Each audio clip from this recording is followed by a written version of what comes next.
as mesas de relacionamento, e dentro dessas mesas todo mundo é igual, todo mundo vai atender o cliente, tanto faz se você vai cobrar, se você vai confirmar, se você vai fazer a operação, cara, é todo mundo igual, todo mundo joga no mesmo time, que é em relacionamento a operações, a gente vai escolher o melhor parceiro e a gente vai concentrar ali. Tudo aquilo que for complementar, nós vamos desenvolver dentro de casa. E foi o que a gente começou a fazer. Então, se eu não orquestrar um time, eu não tenho resultado. Então, a gente parte dessa gestão das melhores pessoas, no lugar certo, fazendo a coisa certa e do jeito certo. Então, isso é uma característica muito forte.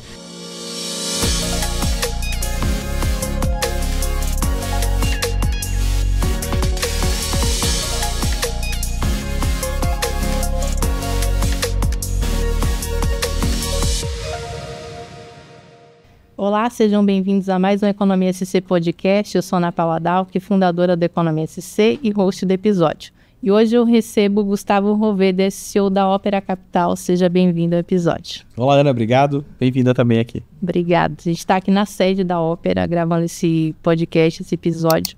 E para começar, eu queria saber aí um pouquinho da sua história, né? Até porque você já teve outros negócios, já aí tem uma carreira longa no mercado. E a sua relação aí com o empreendedorismo, né, que começou muito jovem. Ah, legal. Eu vou contar um pouquinho da minha história, né? Minha história começa jovem, eu sempre falo que acho que antes de a gente empreender, a gente tem que aprender a gostar de trabalhar. E eu acho que o meu pai e a minha mãe me ensinaram isso, né? Eu tinha duas vertentes bem definidas. Meu pai sempre foi um empreendedor com algumas boas ideias, mas pouquíssima disciplina para fazer o negócio andar, para colocar em prática e tal. Acabava desistindo muito fácil. E a minha mãe já numa estrutura muito disciplinada, trabalhou 35 anos na mesma empresa, né? Ou seja, então tinha essas duas vertentes para a gente se inspirar e eu acho que isso é super importante. Então, eu começo a minha história quando eu tinha 10 para 11 anos, o meu pai tinha um bar aqui na cidade, uma lanchonete, vamos chamar assim, né? Onde ele recebia vários amigos, tinha várias pessoas que, né, recebiam lá, ele sabia o que cada um gostava de tomar, o que cada um gostava de comer, como ele recepcionava, e acho que essa para mim foi a primeira grande lição da personalização do atendimento, né? Então, pô, ele sabia de cabeça quem tomava isso, que copo tomava, de que forma tomava, como isso acontecia, e eu observava isso, porque eu ia para a escola pela manhã, e depois à tarde, como minha mãe trabalhava, não tinha quem ficar, ficava com ele lá. E aí eu observava esse atendimento, de como ele fazia, como ele tratava todo mundo, né, como ele fazia com que cada cliente entrasse naquele ambiente e se sentisse especial, então aquilo foi me chamando a atenção. E aí, de 10 para 11 anos, o meu pai teve um AVC e ele ficou internado quase que 60 dias na UTI e a gente tinha como fonte de renda esse bar e tal, e aí eu falei para minha mãe, falei, olha, eu sei como isso funciona, eu tô lá todo dia, eu sei que segunda-feira ele faz sopa, que na terça ele faz bolinho de carne e tal, então eu falei, mãe, eu acho que eu consigo tocar. E a mãe falou, não, então vamos falar com alguns amigos, né, dele, se eles podem te acompanhar. E foi isso que aconteceu. Então, nesses 60 dias que ele se ausentou, eu fiquei no bar tocando isso e todo dia um amigo dele me acompanhava. E como eu já sabia cozinhar, ele me ensinava. Então, na segunda-feira eu comandava a sopa à tarde e para a noite quando os clientes chegavam. Então, houve até um auxílio, vamos dizer assim, uma corrente do bem aí para ajudar o meu pai naquele período, porque a gente também tinha uma despesa bem alta em relação aos exames que ele precisava fazer e tal. Então, nesses 60 dias eu fiquei ali junto com os amigos dele e a minha mãe dando suporte para tocar aquele negócio. E aí foi o meu primeiro grande estalo de dizer, cara, eu quero um dia ter o meu negócio para personalizar o atendimento com o cliente, para ter esse relacionamento, para conversar com as pessoas. Na época, ia o prefeito da cidade, ia delegado, ia, né? Ou seja, todos os amigos deles frequentavam aquele bar e para mim isso era muito legal, conviver com isso. Acho que me deu muito amadurecimento. E daquele momento em diante, eu falei, puta, eu quero ter o meu negócio.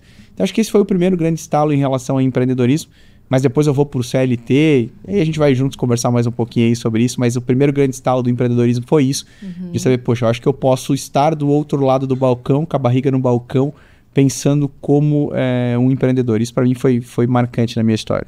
E depois que seu pai volta a administrar esse bar, e você decide ir para o mercado aí CLT, como é que isso, foi essa transição? Meu pai volta a administrar esse bar, mas resolve fechar, porque né, perde a vontade, aquilo impactou ele muito, né? Então ele volta a administrar, mas resolve fechar. Nesse momento ele e minha mãe também se separam, então são caminhos opostos a se seguir. Para mim aquilo também foi impactante. Aí eu já tinha na casa dos 14 anos, eu queria fazer o segundo grau numa escola particular, até aquele momento eu estudava em colégio público, mas a minha mãe não tinha condição de pagar, ainda mais com a separação e tal. E aí eu resolvi ir trabalhar no que foi o trabalho do meu pai a vida inteira. Meu pai trabalhou no ramo funerário a vida inteira, foi agente funerário, depois foi sócio funerário, então trabalhou a vida inteira nisso. E eu resolvi ir para esse caminho também, com um grande amigo dele, que inclusive, né, é padrinho do meu irmão, e a gente tem uma relação espetacular. E eu fazia plantão nessa funerária toda sexta à noite, sábados e domingos. E ganhava R$50 por dia. E com isso eu conseguia pagar a mensalidade da escola, que na época era Nova Era, o nome da escola, custava R$99 por mês. Então era aquilo que eu conseguia fazer para poder cursar o segundo grau numa escola particular. Então eu fiquei ali dos 15 aos 17 anos fazendo isso, trabalhando na funerária, e aí trabalhando mesmo, aprendendo a dar ponto, fazendo plantão, virando noite. Então era um troço impactante, né? Eu acho que isso, você estar ali, né, lado a lado com a morte, é muito engraçado que vários amigos meus iam passar o sábado comigo lá, ficavam lá conversando comigo, e os caixões ali do lado, e parecia normal para todo mundo, mas era muito impactante, mas acabou normal para mim. E aí com 17 anos eu recebo a oportunidade de 16 para 17 ir trabalhar numa empresa do segmento financeiro, né, por uma indicação inclusive dessa pessoa da funerária e por mais uma pessoa em comum. Eu vou trabalhar numa operação dessa financeira, que na época ainda era factory, nem chamava FDIC, nem trabalhava fundo, e eu fui trabalhar lá digitando cheque. Então eu ia para a escola e no outro período eu ia lá digitar cheque. Então fazíamos operações de desconto na época, com uma porrada de cheque, e eu passava o dia digitando cheque, digitando duplicata, na época elas vinham impressas, com a nota fiscal anexa e tal, então eu digitava isso. Então esse foi o meu primeiro contato com o segmento financeiro. Eu fico lá até os 18 para 19 anos, e aí resolvo fazer o contrário. Geralmente, segmentos as pessoas primeiro trabalham no banco e depois vão para a operação financeira de FDIC, factoring e securitizadora. Como eu não tinha experiência no banco, resolvi topar. E aí fui trabalhar no Santander, e a minha primeira experiência no Santander foi numa agência, numa cidade aqui perto, em São Bento do Sul. Então, para mim foi muito impactante, né? Saí da minha cidade, estava aqui, né, confortável, tranquilo. Vou por uma cidade aqui do ladinho, fria pra caramba, 60 km de distância, uma cidade mais interiorana, e vou lá ser assistente de pessoa jurídica numa cidade bem num momento onde que o dólar saiu de 4 e pouco para 1,60. As empresas, basicamente 90% exportadoras, estão passando por demissão, diminuindo estrutura, e eu chego naquele momento, ou seja, eu querendo mostrar trabalho, querendo crescer numa instituição financeira, numa cidade que estava começando a passar por uma dificuldade. Lembro que nessa cidade eu dormia numa pousada, que me custava R$30 na época, e aí eu tomava um cafezão reforçado para pular o almoço, e a jantava com vale alimentação. Então eu falo que nos meus primeiros 1 ano e meio do banco a gente sobrevive de vale alimentação, porque né, a conta demora para fechar. Mas foi na instituição financeira, no Santander, onde eu passei 8 anos, que eu aprendi a vender, que eu aprendi a criar relacionamento, que eu aprendi muito de crédito, que eu aprendi muito sobre atividade comercial. Então eu fico no Santander até 2011. Então nesse período de 2005 a 2011 é onde eu busco aprender, organizar. Passei por 8 cidades, trabalhei em 8 cidades diferentes. Fui gerente geral muito jovem, aprendi bastante liderança, gestão de pessoas, a diversidade. Passei por agências em situações complicadas, crescemos porte de agência. E fico feliz porque várias pessoas que estão comigo hoje dentro da Ópera, a gente trabalhou junto no Santander e eu tive o privilégio de poder convidar essas pessoas para trabalhar conosco. Então, basicamente, o meu início de carreira no mercado financeiro, antes de chegar na instituição que a gente está hoje, foi isso. Então, despertar para o empreendedorismo, entender que a CLT faz parte do processo para a gente aprender algumas coisas, evoluir sobre outras e depois voltar para o empreendedorismo para transformar a vida das pessoas, que eu acho que é o meu grande propósito. Sim, e essa virada para o empreendedorismo ocorre quando, assim? O que te fez mudar a ideia do confortável, né? Querendo ou não, você trabalha na agência, para arriscar e empreender? Acho que o grande ponto de virada foi nesses 8 anos que eu fiquei no Santander, eu acabei desligando muitas pessoas que eu gostava, por ordem de executivos, né, ou por não produção e tal, então aquilo me impactava muito. E aí eu sempre pensava, falei, cara, você desligar alguém que não tá esperando, cara, isso transforma a pessoa e tal. E eu falei, cara, eu não quero isso, eu quero decidir quando eu vou pro lado A ou pro lado B, eu quero ter isso sobre o meu poder de decisão. Então eu sempre vinha construindo e falei, cara, eu não quero transferir a gestão da minha carreira para ninguém. Eu quero fazer isso pô, comigo, por mais doloroso que seja. E aí, num determinado momento, eu estava comandando uma agência aqui em Jaraguá do Sul. O banco passava por uma fusão com o Banco Real, Santander e Real, então era uma época de aprendizado, de fusão de carteira. E Jaraguá estava sofrendo uma enchente naquele momento, em 2011.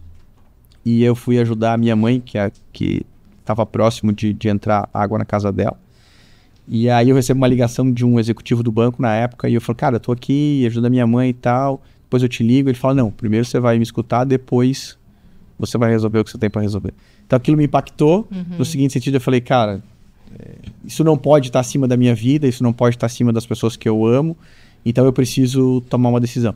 Voltei para a agência, pedi desligamento, eu tinha uma ideia, minha formação da minha segunda faculdade, que era administração, era exatamente isso, montar um plano de negócio para uma empresa de factoring na época, não existia securitizador e FDIC naquele momento ainda, e eu resolvi fazer isso. Fui para o escritório, voltei para a agência, fiz uma carta de próprio punho, meti num fax e pedi desligamento e fui embora, dia 30/6/2011. Falei, cara, vou começar o meu negócio. E assim comecei na época um outro fundo, que eu vendi depois, uma outra securitizadora, com R$88 mil.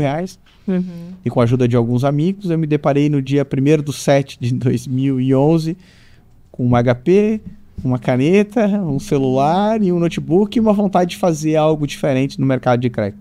Então esse foi o primeiro passo.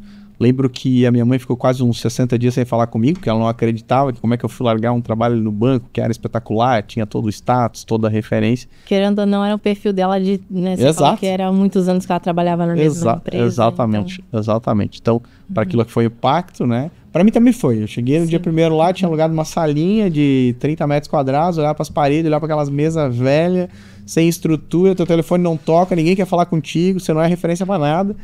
Então, reconstruir essa imagem, né, através do empreendedorismo, quando você está no CLT, você carrega uma marca da organização que está te dando, né, o suporte para você trabalhar nela. E quando você vira empreendedor, você perde essa referência. Você. Sim. E é isso, para você reconstruir essa imagem é desafiador. Então, acho que estar nesse ponto de virar, dizer, puta, agora eu preciso reconstruir a minha imagem como empreendedor, como como gerente, como superintendente de banco, ela está construída, ela está consolidada, mas agora zerou o game e eu preciso construir essa história do zero. Então isso impacta, e aí nesse momento eu resolvi que eu precisava sobreviver. Eu ganhava muito bem no banco, pedi desligamento e tal, tinha conta para pagar, e também acreditava que o meu negócio precisava sobreviver sem ter o Gustavo como funcionário, né? Porque o Gustavo como funcionário naquele momento custava caro.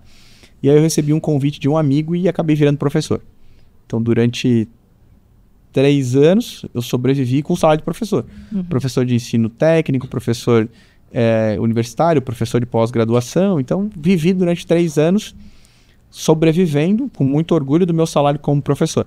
Demandando, porque durante o dia você tinha que fazer o teu negócio acontecer e à noite você tinha que dar aula, porque aquilo era a tua sobrevivência. Então foi desafiador esse momento, mas de aprendizado espetacular, visto é que alguns alunos que passaram na minha sala de aula por esse período trabalham comigo hoje aqui. Então a gente acabou descobrindo grandes talentos que estão conosco hoje aqui. Então, de novo, estar disposto a passar por isso é que transforma o empreendedor em alguém que realmente faz a diferença.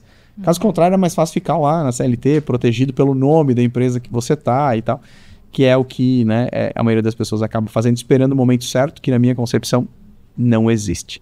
Né? Então, basicamente, isso é um pouco da minha história. E você ficou quanto tempo com essa empresa até fazer a saída e depois fundou a Opera, né? Como é que foi essa transição? Eu fiquei de 2011 a 2021 nessa empresa. Tive o privilégio de 2026 receber um aporte de um investidor, onde ele comprou um pedaço dessa empresa em 2016. 2018 ele comprou o controle dela. E 2021 comprou todo a minha participação, porque era uma empresa que estava mais voltada para o negócio desse investidor. E não fazia sentido o Gustavo estar ali como executivo, porque ela estava sendo direcionada a atender basicamente as empresas do grupo desse investidor. Então eu fico lá até 2021. Aí vem outro impacto gigantesco, porque na época a gente tinha uma empresa com 70 funcionários, uma boa estrutura de capitais, grande. Eu saí de 88 mil reais quando eu fundei ela e entreguei ela com um patrimônio de 210 milhões. Então foi um crescimento, foi uma história, foi uma estrutura, foi uma referência. E aí por um período eu vou para o conselho. Então pensa, eu sempre tive na parte executiva, botando a mão na massa, fazendo as coisas acontecerem, resolvendo o problema. E em um determinado momento o cara falou, isso para mim foi muito impactante. A gente assinou um contrato de venda, eu fiquei um mês de férias e na volta das férias eu não tinha mais sala, não tinha mais cadeira, não tinha mais computador, não tinha mais nada. Tinha uma cadeira lá na sala de reuniões para participar das reuniões de segunda-feira para dar opinião, não para fazer alguma coisa. Então aquilo me impactou.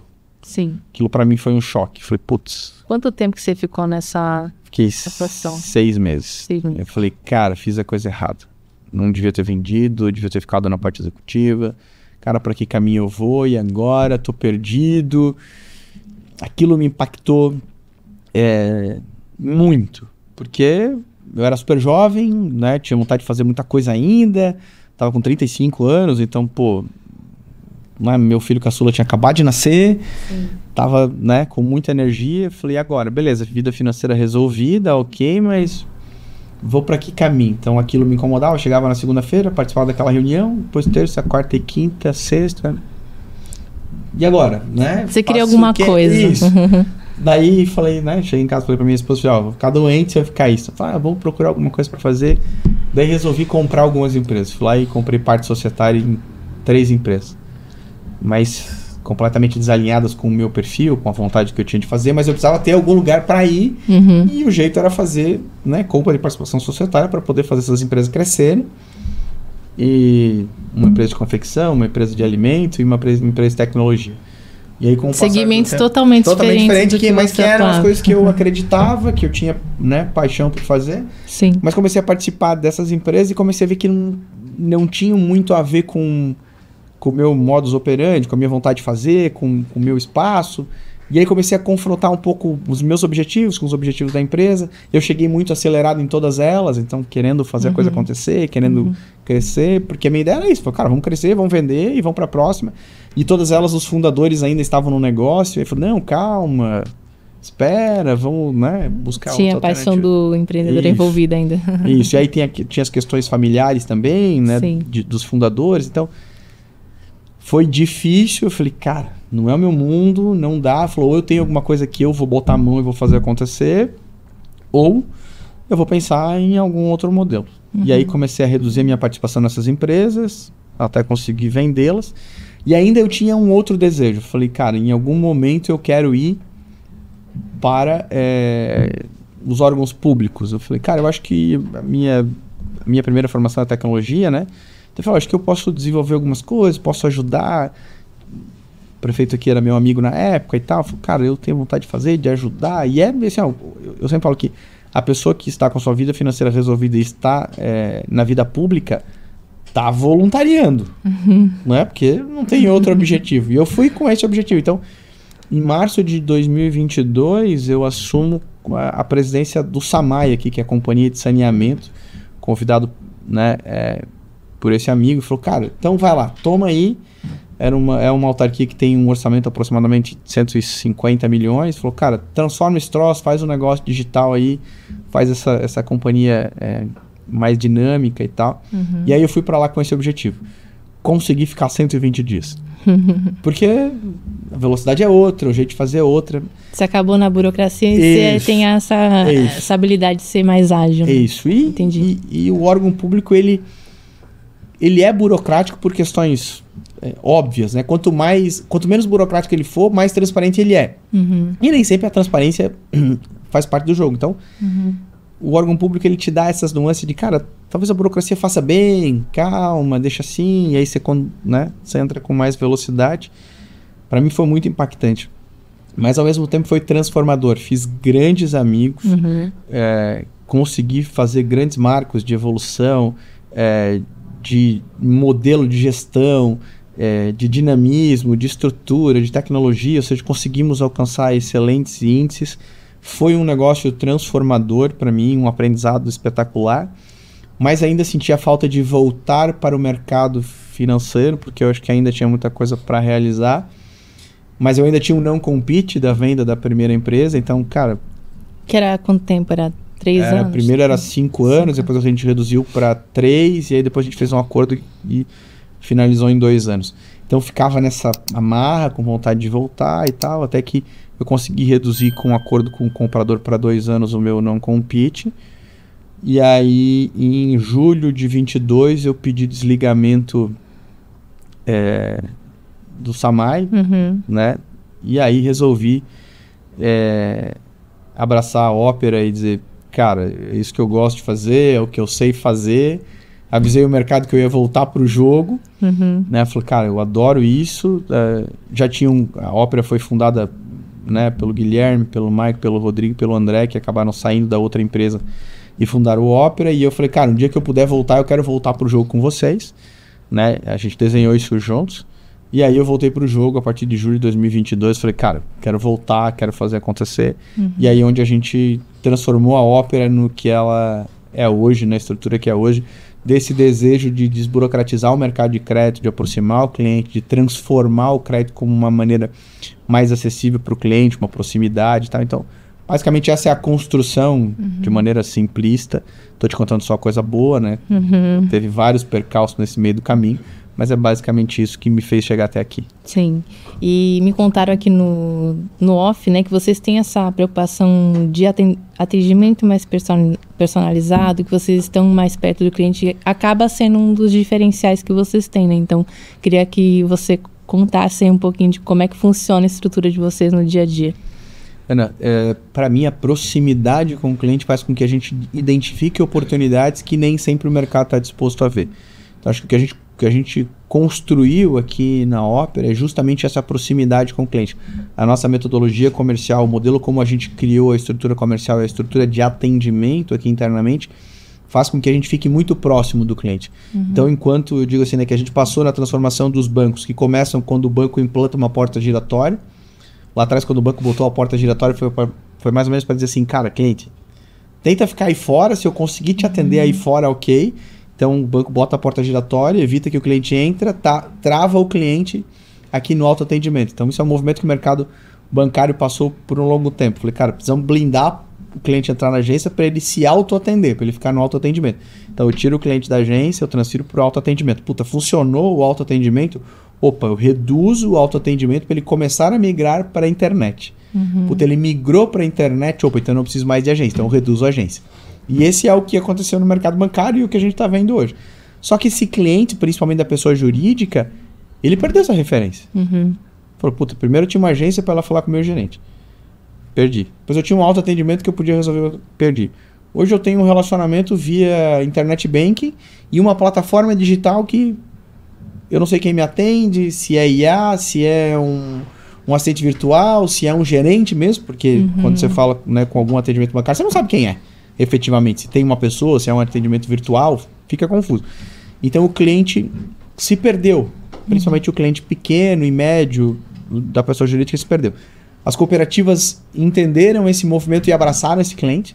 Você percebe que as cooperativas abriram agências no interior, muito próxima do cliente, sem porta giratória, com um espaço mais confortável, ou seja, para dizer assim, cara, aqui do lado tem uma instituição que te mandou para fora, aqui eu te recebo. E aí começou a buscar gente dos bancos para ir para as cooperativas. Então as cooperativas começaram a ocupar esse espaço de relacionamentos com o cliente. E a gente vendo essa movimentação. As cooperativas abraçam um excelente pedaço desse mercado, mas trazem uma característica de, cara, você tem cota, você é sócio, aí começa a bagunçar um pouquinho, o cliente começa a se assustar um pouco, porque ele já não entende o que é custo, o que é cota, como isso funciona, e a gente, né, no FDIC entendeu, falou, cara, vem cá, se você precisa de um atendimento mais burocratizado, se você precisa resolver a tua vida no dia a dia, a gente como fundo resolve. Falou, cara, eu não estou preocupado com te vender uma cota, eu não estou te preocupado querer te entupir outras coisas. Falou, cara, eu quero resolver teu dia a dia. O que é teu dia a dia? Puta, eu preciso de um recebível que eu vendi a prazo, preciso descontar isso aqui, preciso comprar matéria-prima. Cara, então vem cá. E a gente criou uma cultura de aproximação disso, de entender esse modelo, cara, quanto o mercado te empurra para fora, eu te puxo para dentro, te dou um atendimento mais personalizado, mais próximo. Todo nosso gerente hoje que está numa base, ele pode atender clientes no máximo a 200 km da sua base. Para quê? Para que justamente ele fique próximo. Mas esse modelo é comum, vocês que criaram por aqui, assim? Ele era comum, depois o mercado se perdeu, a gente resgatou isso porque é uma coisa que eu sempre acreditei que faz sentido, o mercado de aproximação. A gente fala do efeito caracol, né? Eu tenho uma base aqui, daí eu vou no meu vizinho e faço uma circulação caracol para depois chegar lá no meu cliente que está mais longe. Então essa aproximação faz com que o cliente entenda, poxa, se eu precisar de uma visita, o cara está aqui perto de mim. Se eu precisar falar que eu vou crescer, eu posso chamar o gerente, ele está aqui do meu lado, eu não vou ter que esperar uma semana para ele conseguir um voo, para ele se deslocar para estar próximo de mim.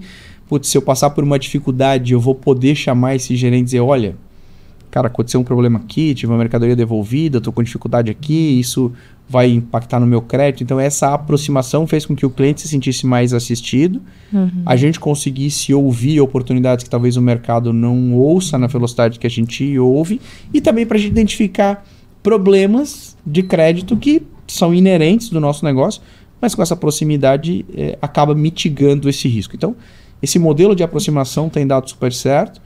Hoje a gente atende 315 cidades no Brasil, estamos em 14 estados e aproximadamente 100 pessoas na área comercial. Então, basicamente, esse é o nosso modelo de aproximação que eu acho que tem dado super certo e aliado a muita tecnologia. Né? Então, essa é uma outra vertente que a gente usa muito aqui, acredita muito nisso, mas não é tecnologia para substituir o nosso atendimento ao cliente. É tecnologia para ajudar ele a tomar decisão, tecnologia para nós tomarmos decisão e para que o nosso time tenha mais tempo livre para literalmente conversar com o cliente. Ou seja, a partir do momento que o operacional, a tecnologia resolve, o meu time tem mais tempo disponível para estar com o cliente. Mas antes da gente entrar nessa parte de tecnologia, eu anotei por aqui que vocês têm também um lema da empresa que é orquestrar pessoas e resultados. Inclusive o nome da própria empresa é Ópera. Eu queria que tu explorasse um pouquinho aí o porquê de Ópera e como é que vocês fazem essa orquestração de pessoas e resultados como pilar da empresa e como é que vocês sustentam isso. Legal. Quando a gente pensou em Ópera, né, lá atrás, as 5 pessoas que pensaram nesse negócio, eu, Guilherme, Rodrigo, André e o Michael, todos nós tínhamos características complementares.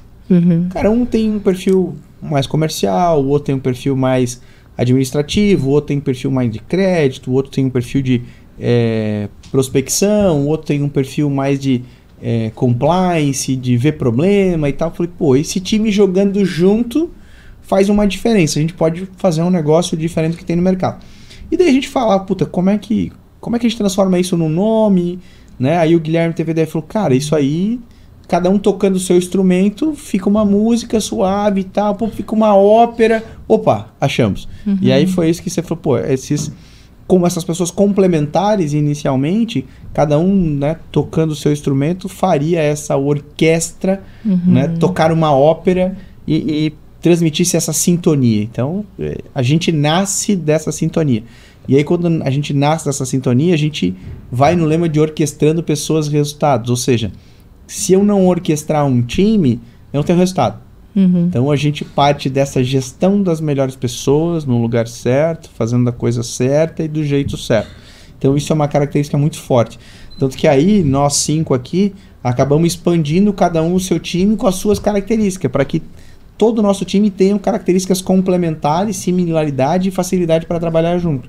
Então, isso é muito forte para nós. As pessoas, acho que, quando me perguntam, Gustavo, o que a Ópera faz diferente? O que a Ópera tem de diferente? Sempre o meu ponto vai ser as pessoas. Porque é difícil achar as pessoas que estão aqui, com um perfil que estão aqui e com um propósito que estão aqui. Então, isso faz toda a diferença. E é esse, talvez, o nosso maior segredo de conseguir atrair as pessoas certas. Em termos de números, como é que tá de colaboradores? Como é que vocês têm a estrutura aí? Basicamente 100 pessoas na parte comercial externa e 70 pessoas na parte interna. Então a gente está com um time aí de 170 pessoas. Basicamente esse é o nosso time que está jogando hoje. Tá? A gente atende 3.800 clientes espalhados, né, como eu te falei, em 315 cidades. Estamos num patrimônio líquido perto de 700 milhões de reais, né? Estamos objetivando chegar a um PL líquido daqui a 3 anos de 1,6 bi. Fizemos 2,5 bilhões de reais em operações no ano de 2024 e esse ano devemos fazer algo em torno de 4 bi de operação. Então, basicamente, esse é o volume de negócio que acontece aqui. Tem até uma característica ali que me apresentaram na visita da empresa que eu gostei muito, que é a parte do atendimento que vocês acabaram regionalizando, né? Então, antes vocês atendiam no âmbito aí nacional, todo mundo atendia todo mundo.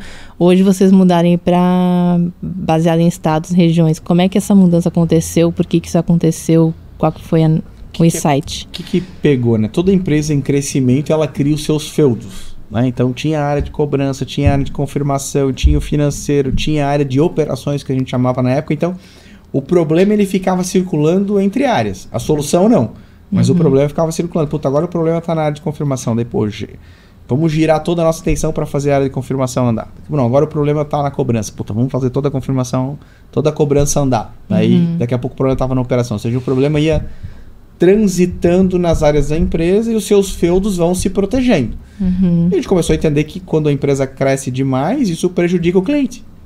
Porque a área de operações atende bem, mas aí chega na confirmação, alguém da confirmação acordou de mau humor, vai lá dar uma patada no cliente, puta, tudo aquilo que nós fizemos nas outras áreas estraga. Né? E a gente começou a entender, falei, cara, vamos transformar isso tudo numa única área. Vamos transformar isso tudo numa única estrutura. E foi o que a gente fez. Então a gente pegou, criamos as mesas de relacionamento e dentro dessas mesas todo mundo é igual, todo mundo vai atender o cliente, tanto faz se você vai cobrar, se você vai confirmar, se você vai fazer a operação, cara, é todo mundo igual, todo mundo joga no mesmo time. A diferença é que o problema do cliente não pode ser daquela mesa. Então ninguém vai empurrar para outra mesa, porque o cliente é daquela mesa. Então eu vou pegar esse problema aqui e empurrar para a mesa do Rio Grande do Sul. Não, mas o cliente é de Santa Catarina. Pois é, o problema vai ficar aqui. Então a gente começou a entender que isso faria mais sentido e começamos a tratar isso de maneira mais próxima para tirar as barreiras. Então não tem mais área.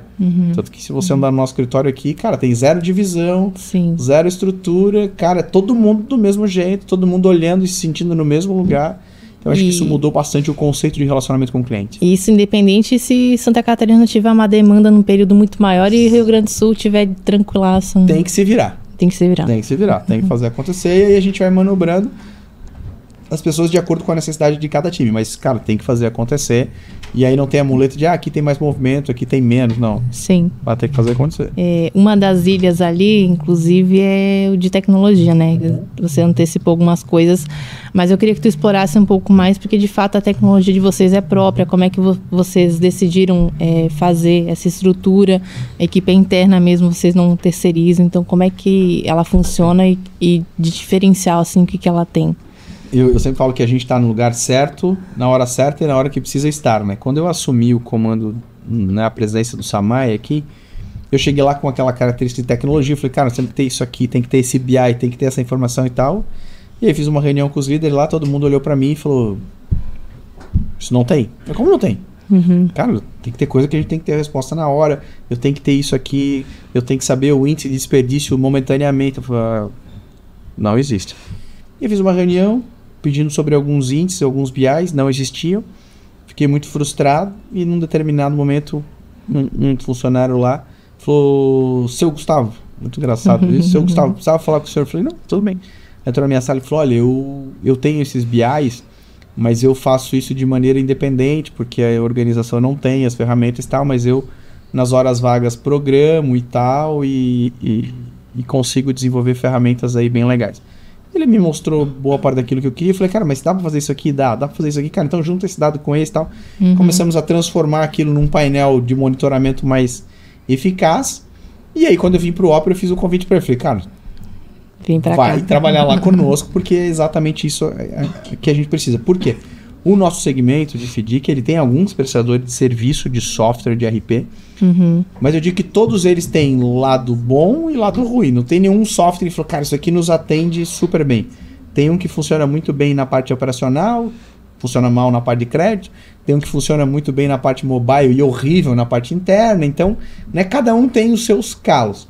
E a gente entendeu que nós não íamos achar uma ferramenta completa que atenderia todas as nossas demandas. Então o que a gente decidiu? Falou, cara, o RP central, que é em relacionamento a operações, a gente vai escolher o melhor parceiro e a gente vai concentrar ali. Tudo aquilo que for complementar, nós vamos desenvolver dentro de casa. E foi o que a gente começou a fazer. Então o relacionamento comercial a gente começou a desenvolver em casa, a parte de BIs em casa, a parte de cadastro. Então tudo aquilo que a gente sentia que tinha cotovelo, porque esses sistemas não funcionavam, a gente desenvolvia em casa. E paralelo a isso também, os nossos modelos de crédito também. Então eu tenho uma ferramenta aqui, eu tenho uma vertente de tecnologia que é desenvolvimento, que desenvolve as nossas necessidades internas, e eu tenho uma outra área que é de inovação. que está sempre funcionando, buscando negócios novos. E, cara, isso aqui aplica... Puta, a gente viu no Mercado Livre uma ferramenta que os caras estão usando. Puta, ó, isso aqui funcionaria para confirmar título. Opa, funciona. Desenvolve aqui internamente e faz funcionar. Então, hoje a gente tem basicamente aí 15 pessoas na área de tecnologia, entre inovação e tecnologia. E a gente acredita que isso é um diferencial muito grande. Porque tem coisa que a gente tem ideia, volto a te falar, na minha primeira formação é tecnologia, eu adoro tecnologia. E aí eu começo a ver coisa nova, dou umas viajadas, chamo os meninos aqui e falo, não, isso aqui dá pra fazer, se a gente puxar assim e tal. Então acho que isso transformou a gente numa empresa muito tecnológica, sem perder a essência do crédito, mas as nossas metodologias de crédito nos transformaram numa empresa mais rápida, mais dinâmica, onde o cliente sente isso. A gente chega a fazer quase que 300 operações dia e o cliente sente essa velocidade. De vez em quando dá uma escorregada, de vez em quando atrasa, mas a gente criou um motor de aceleração que funciona rápido. Então, acho que isso foi casado aquele modelo de atendimento próximo com tecnologia e essa cultura de pode errar, não tem problema, a gente conserta, cara, testa, que é o que eu acho que funciona. A gente criou essa cultura de autonomia. De, cara, tem um negócio novo, testa, se der errado a gente conserta junto, mas você tem autonomia para testar e fazer a coisa acontecer. Quando a gente faz a integração de um novo funcionário, eu sempre digo assim, cara, você tem que fazer um favor para mim. Daí o cara levantou e falou, como assim? Olha só, se nessa tua integração ou no tempo que você passar conosco, você perguntar alguma coisa para alguém e alguém te responder assim, cara, é assim, tem que ser feito assim, sempre foi feito assim e acabou. Você vem e me fala. Porque a resposta certa, olha, fazemos assim até hoje. Se você tiver uma ideia nova, nós vamos botar em prática e vamos testar, ok? Ok. Então, acho que isso é a cultura de inovação que a gente tem que implantar, que aí a tecnologia vira uma aliada e não uma adversária, né? Tem muita empresa que quer implantar tecnologia, mas não dá cultura de autonomia, não dá cultura de errar. Cara, e a tecnologia vai sempre bater de frente com a tua cultura e não vai andar. Ou geralmente fica a cargo de uma única pessoa, né? Um único setor. Exatamente. Eu li uma frase que diz que geralmente o cotovelo da empresa carrega o crachá de gerente. Vocês também atuam na parte de investimentos, né? Um pouco mais recente. Como você disse, eu queria que você explorasse um pouco sobre essa atuação. Quais vantagens aí para investidores? Como é que vocês estão criando esse movimento? E também aí um pouco da percepção do mercado atual, né? E no bastidor também me contaram aí que vocês atuam mais com PMEs, então como é que está o tamanho de mercado que vocês ainda podem explorar nesse sentido? Em relação aos investimentos, né? A gente é um fundo de investimento, então a gente capta, né, recurso no mercado. A gente tem grandes instituições, grandes gestoras que aplicam no nosso fundo, nas cotas sênior e mezanino, então é uma forma que a gente capta para mercado aberto. Tem a alteração da CVM 175 que, né, faz com que o investidor possa aplicar diretamente em FDICs, né? Deixa de ser qualificado, não precisa ser mais um investidor profissional. Isso é um mercado que ainda não tracionou, mas que está tracionando. As plataformas estão abrindo para que a pessoa física possa fazer investimento no mercado de FDIC. Eu acho que isso vai transformar o mercado de FDIC, né? Ou seja, vai ficar muito mais acessível, vai trazer mais grana. Isso vai movimentar muito. Hoje o mercado de FDIC de PL, de patrimônio líquido, somar todos os FDICs, a gente está na casa de 690 bi de reais, então é um mercado respeitado. E é esse mercado que ajuda a pequena e média a crescer. Porque a pequena e média empresa às vezes tem dificuldade de buscar um crédito em banco, numa grande instituição, porque tem que ter 2 anos de fundação, tem que ter uma série de coisas para poder buscar crédito numa empresa, numa instituição bancária. E no FDIC ela tem esse acesso um pouco mais dinâmico, um pouco mais rápido, e isso ajuda muito. Então acho que eu acredito muito que os FDICs representarão muito do mercado de crédito daqui para frente, e é exatamente nessa vertente que a gente vai. Nós não atuamos com pessoa física, 100% da nossa operação é B2B, né, pessoa jurídica, então a gente atende cliente que fatura 50 mil e tem um cliente que fatura 4 bi. Então, né, a gente atende todos os perfis de empresa. Claro que a gente está muito mais focado, né, na média e na pequena empresa, que é onde tem a maior necessidade de crédito. O custo do crédito aumentou muito, né, quando a gente fala de Selic a 15% ao ano, então o custo de grana para essas empresas aumentaram muito. Isso geralmente não cabe, né, no custo financeiro versus o resultado que a empresa tem. Então é um momento delicado e a gente tem acompanhado isso. Então a gente tem um outro lema que a gente usa muito aqui, que a gente está do lado do cliente para ajudar ele a meter o pé no acelerador, ou seja, para fazer ele crescer, para impulsionar ele mesmo. Então a gente internamente fala, a gente está aqui para impulsionar negócio e pessoas. Então a gente precisa ser um impulsionador para fazer esses negócios crescerem ou sair de uma dificuldade momentânea que ele passa. Inclusive também me contaram por aqui, acho que vale tu explorar também, que não é só no momento ruim que vocês acabam atendendo esse empreendedor, né? Vocês também atuam de forma mais estratégica, consultiva aí com ele, né? Geralmente a gente entra no cliente em 2 momentos. Quando ele tem alguma dificuldade de crédito e ele perde o crédito nos bancos, vamos dizer assim, na primeira linha, ele precisa ir para o mercado, né, para o mercado de FDIC. Então a gente entra como um grande impulsionador do negócio dele, porque hoje ele dorme com um limite de banco, amanhã ele pode amanhecer sem esse limite e ele precisa fazer o negócio dele andar. Então a gente entra nesse momento e isso faz com que ele passe daquela necessidade imediata e consiga fazer com que a sua empresa volte a ter saúde financeira. Então a gente entra nesse momento, ou a gente entra no momento onde o cliente está crescendo muito e as linhas de crédito dele no mercado bancário não acompanham esse crescimento, né? Ou seja, o faturamento dele está dobrando mês a mês, ele não vai conseguir linha de crédito no banco para acompanhar isso, né? Que é uma estrutura um pouquinho mais engessada. E a gente está mais próximo dele, consegue dar esse suporte para ele. Então a gente entra nesses 2 momentos, que são super importantes. Primeiro, quando ele tem uma dificuldade, e a gente está ali para ajudar ele. E segundo, quando ele está crescendo e precisa de uma força, de um motor de propulsão para ajudar a acompanhar esse crescimento. Que talvez pode ser momentâneo, se ele não tiver esse movimento, um concorrente pode tomar esse movimento de crescimento dele e ele ficar pelo caminho. Então a gente entra nessas 2 vertentes. E a gente luta junto com o cliente para que esse nosso relacionamento se perdure, para que ele não tenha que ficar pulando de galho em galho para o mercado de crédito. Aquele cliente que é bancarizado e entra, né, para começar a fazer operações com um FDIC, quando ele começa a fazer por agilidade, atendimento, acompanhamento, sem exceção, todos os clientes respondem, não sei como eu não consigo, por que eu não fiz a operação antes? Por que eu não abri esse relacionamento antes? Puta, é muito ágil, é muito rápido, vocês são muito próximos do cliente. Então isso é satisfatório, você entender que você está entrando para resolver a vida do cliente. E como tu falou, querendo ou não, o mercado ainda muito novo, né? A educação desse mercado ainda vai um tempo e o empresário precisa primeiro conhecer para depois fazer essa transição. Eu ainda vou em visitas que o empresário diz assim, olha, não tem como não aparecer o nome do FDIC no boleto, porque eu tenho medo que o meu cliente vai achar que eu estou passando por uma dificuldade financeira e tal. Então ainda há um preconceito muito grande, apesar de que a gente representa muito desse mercado de crédito. Eu fico pensando, falei, cara, se a gente não existisse, muitas empresas teriam ficado pelo caminho, porque elas não teriam de buscar crédito, mas ainda há no mercado brasileiro esse preconceito de o cliente está operando com FDIC, ele está com dificuldade, ou ele está com alguma situação, e eu sempre falo para o cliente, falei, cara, vira o jogo, fala para o teu cliente que você buscou uma saída mais barata, mais dinâmica, né, mais próxima para poder atender ele melhor. E é isso que a gente faz aqui. A partir do momento que o meu cliente tem com a gente uma operação que não tem IOF, com a agilidade que a gente tem, com o suporte que a gente dá, automaticamente ele transfere isso para o cliente dele. Então, esse preconceito ainda existe, mas eu acho que ao longo do tempo a gente vai conseguir diminuir isso consideravelmente, porque a gente representa muito para esse mercado de crédito. Sim.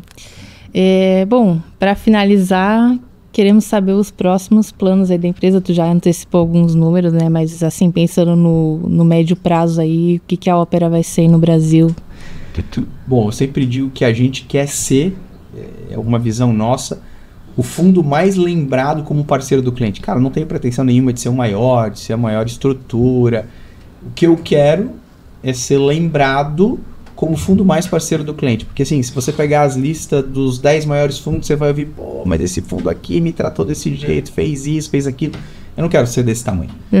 Eu quero ser aquele que, quando alguém for visitar o cliente, falou, cara, quem melhor te atende aqui no mercado de fundo? A Opera.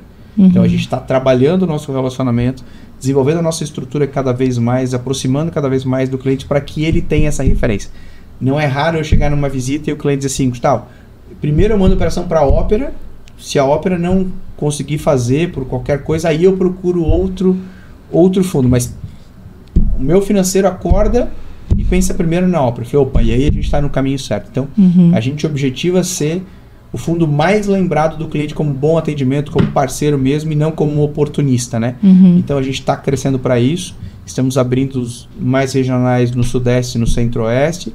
Estamos estudando o mercado Nordeste, é provável que no primeiro semestre do ano que vem a gente suba um pouquinho e abra 2 operações lá no Nordeste, mas a gente está buscando primeiro se consolidar na nossa casa, né? Hoje 70% da nossa operação ainda é representada pelo Sul, Paraná, Santa Catarina e Rio Grande do Sul, e 30% pelos outros estados, mas a gente acredita que ainda pode fazer mais pela nossa região, crescer mais, se consolidar mais nesse sentido, de ser realmente o fundo mais lembrado pelo cliente, como melhor atendimento, como suporte, como alguém que realmente esteve do lado dele em todos os momentos. E no Sudeste vocês acabaram de chegar no Espírito Santo também, como é que está a expansão por lá? Acabamos de chegar no Espírito Santo, acabamos de chegar no interior de São Paulo, acabamos de chegar no Rio de Janeiro, acabamos de chegar em Minas, né? Estamos desenvolvendo a plataforma de Goiânia, que mais uns 45 dias deve estar de pé. Então, no segundo semestre, são essas as novas plataformas que a gente vai fazer funcionar e que com certeza aí deve ter mais umas 2 óperas de crescimento aí só nessas regiões que a gente abriu o mercado. Então tá, era isso. Obrigada pelo papo, adorei conhecer tua história também. Espero aí que inspire e que os empreendedores também busquem vocês quando precisarem nesse sentido de FDICs aí. Obrigado, no Ana mercado. Paula, eu que agradeço. Obrigado pela visita e a casa está sempre aberta para recebê-la. Obrigada.